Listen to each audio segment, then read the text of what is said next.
Good morning, Bernard. Good morning, Dr. Priscilla.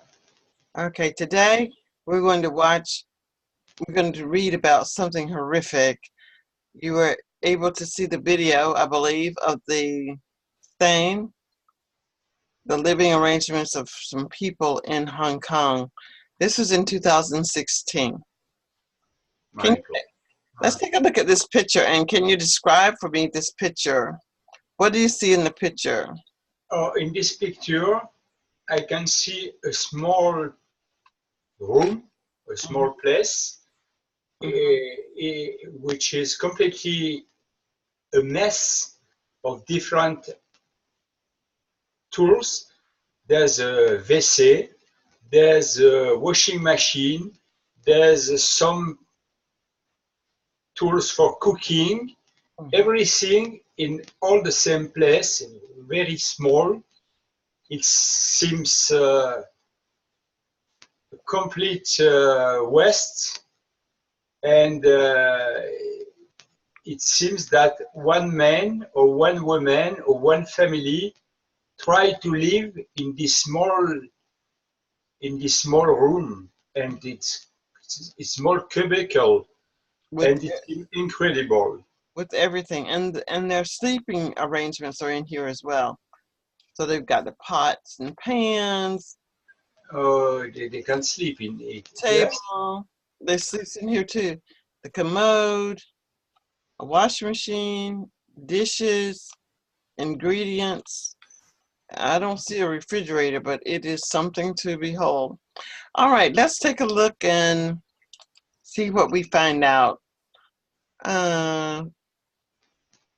Coffin, Cubicles. Coffin, Cubicles, caged homes, and subdivision life inside Hong Kong's grim low-income housing. Okay, and this is caged homes. What is it, and what does caged mean? It's a small place in which usually we could keep animals. Okay, very good. Okay, let's start here. Tony, 39, would quit school after his first year of secondary school and left home in his teens, has been living in the subdivided flats for most of his life. Okay, this word is going to be subdivided. Subdivided flats for most of his life. Let me tell you about subdivided flats. Subdivided flats, it's like one bedroom house. Like one bedroom, it is subdivided into little spaces. Okay? Okay. Continue. He lives in a 500 square foot apartment with 21 other residents. He spends his night cooped up in a tiny space, which barely fits a single-sized mattress, trying to fall asleep while his neighbors squabble over whose turn it is to use the bathroom. Okay, this is nights cooped up, and that's just in small spaces. Cooped up. Cooped means small. Sized. And squabble. Squabble is to argue. Squabble is to argue. Okay. I dread going home, but I still need a place to sleep. Tony, who only gave his first name, said, fearing he would be kicked out. Kicked out. Tony's entire living space is a 15 square foot enclosure stacked on top of others like cupboards, with only a metal air vents to let the apartment air conditioning seep through. Okay, you skipped a paragraph. The most difficult thing about living here is not being able to breathe in fresh air. It's suffocating, he added. Okay. Okay, here. When When asked, asked about his hopes and dreams, Tony hopes, said with hopes, a hopes. oops. When asked about his hopes and dreams, Tony said with a shrug, I just want to find a job, live in public housing.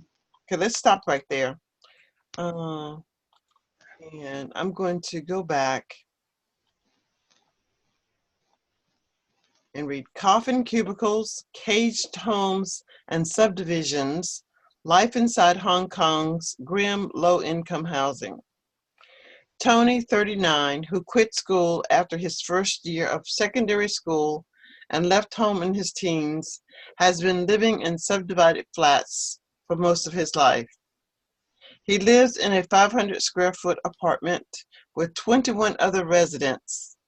He spends his nights cooped up in a tiny space, which barely fits a single-sized mattress, trying to fall asleep while his neighbors squabble over whose turn it is to use the bathroom. I dread going home, but I still need a place to sleep, Tony. A place to sleep. Tony, who only gave his first name, said, fearing he would be kicked out. The most difficult thing about living here is not being able to breathe in fresh air. It's suffocating, he added. Tony's entire living space is a 15 square foot enclosure stacked on top of others like cupboards, with only a metal air vent to let the apartment's air conditioning seep through. When asked about his hopes and dreams, Tony said with a shrug, I just want to find a job, live in public housing. Okay, now we're going to talk a moment about that, but before we do that, I want to go back to the other article, which is,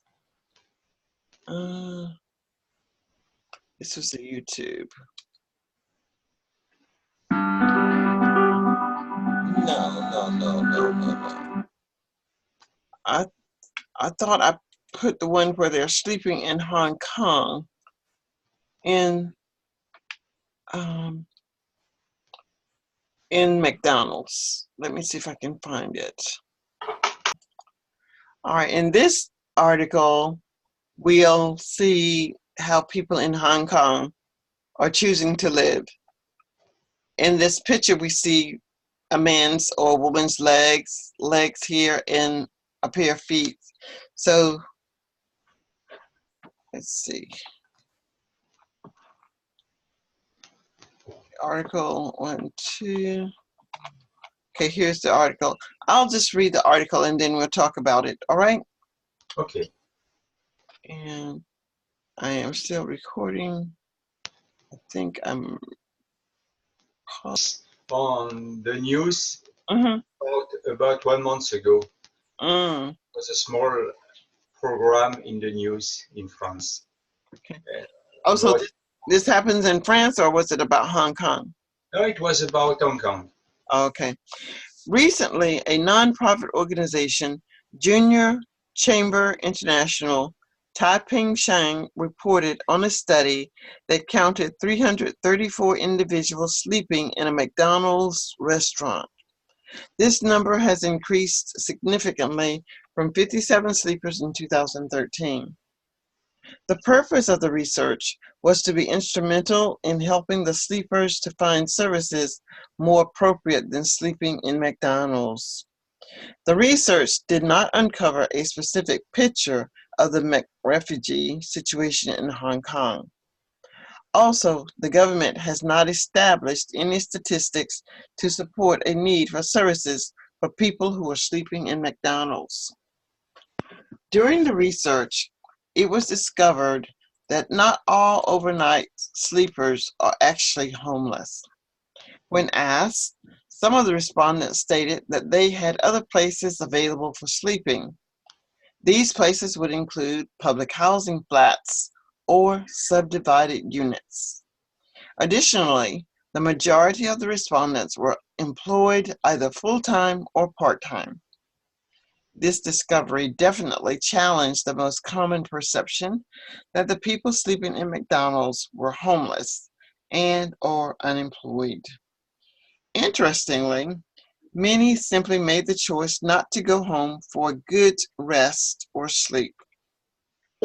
Due to the socioeconomic challenges in Hong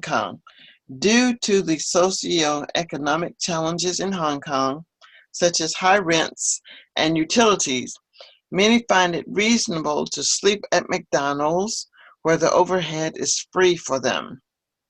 One man was asked about living arrangements, and he gave this response about his subdivided apartment. I don't have air conditioning and prefer not to pay the landlord $2 per unit for air conditioning. It is more reasonable to enjoy the air-conditioned McDonald's on sweltering nights. Additionally, the free Wi-Fi, inexpensive food, and restaurant facilities were additional bonuses. All right, so that concludes the article. But what just got me was the people sleeping in McDonald's. And my student did tell me that the McDonald's is not the same as the McDonald's as I know it. The McDonald's restaurant where the people go in and purchase their food is not the same as where they sleep. They actually purchase their food and go into a different building, McDonald's building, to sleep and eat. So I guess that makes it a little better. Are you familiar with that? I'm not sure I understood very well. It's a restaurant, and in the night they sleep in the restaurant, or it's not a restaurant? Yes, it is a part of the restaurant. They sleep in McDonald's. This area that we're looking at right now, Yes. During the day, all of all the sleepers go all out. any time of day, any time of night, you'll find people sleeping there. But Even in the day? some people work at night. So Yes, of course. But McDonald's is a restaurant. In the day, they need that's sleepers. that's what I said. But she said that in Hong Kong, McDonald's restaurants are two separate parts. The part where you purchase your food, then you walk out and go into another building to eat your food. Okay. Okay. But even with that, I wouldn't go in there to eat. There are places to go eat, but you might be sitting beside someone who's sleeping. Yeah. And it's air conditioned. They have Wi-Fi. I think I probably would consider staying in a place like that as well. What do you think about this article, Bernard? Oh, I think it's a sad article. It seems impossible that people can live like that in the 21st centuries. Yeah. But unfortunately, there are too much people in the same place. Hong Kong seems a difficult city to live. Yeah. And I suppose it must be difficult for all the people who live in Hong Kong, even the medium class people. Yes. And we were reading yet another article. I'll send you that one. You can look over it and then we can talk about that one. That one was amazing. The other article was just as amazing as this one. It talked about the elderly men primarily spending their money, their fortune money that they should be living off of, soliciting inappropriate behaviors, as I could see it. But in this article, the government apparently isn't doing anything to assist the people to help their living conditions, and the owners of these squalor homes, these conditions, they're raising the rent to something like $200 a month. Now, $200 a month may not be very much, but look how they are living. Everything they own is in one room. And if they have children, they have to have more than one unit. There isn't any privacy. It doesn't look like, and that certainly would cut down on the population, I would think, with so little privacy amongst the people. So Mm. I just found it incredible and amazing. All right, I'm going to go back now and look one more time at this image, the image of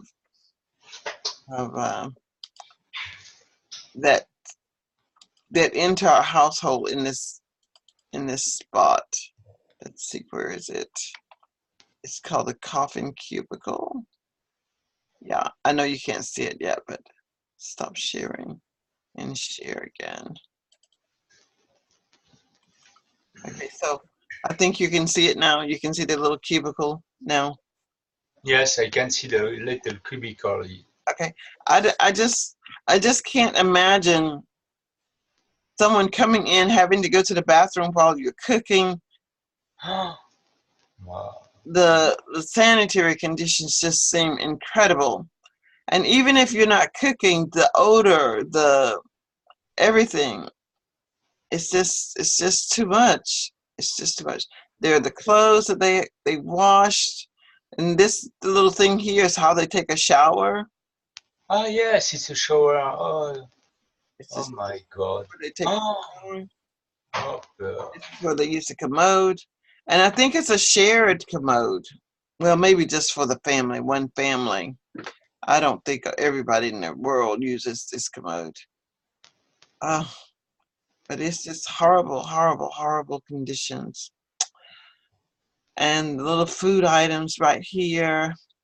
I'm not sure what's down here on the floor. There's some pots and pans here. Little stove. Mm. Okay. All right. I'm going to stop recording. I'm going to stop recording. okay. Pause. And I